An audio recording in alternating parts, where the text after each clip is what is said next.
बेटी वाहिद एमएलए मालेगांव की आयशा हकीम के नाम से उर्दू घर का नाम रखा जाए। आया नहीं? हमारी मांगनी है, हमारी मांगनी है, हमारी मांगनी है। अगर तुमको मुस्कान खान की पजीराई करनी है तो स्टूडेंट के लिए कुछ करो। अरे स्टूडेंट के लिए कुछ करो,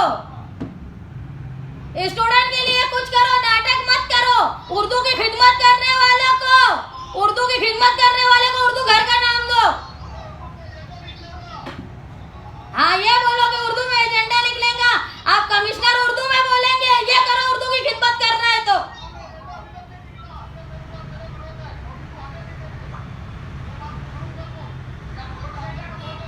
स्कॉलरशिप तो मुस्कान के नाम की, अरे तुम्हारे ईमानदारी है, अरे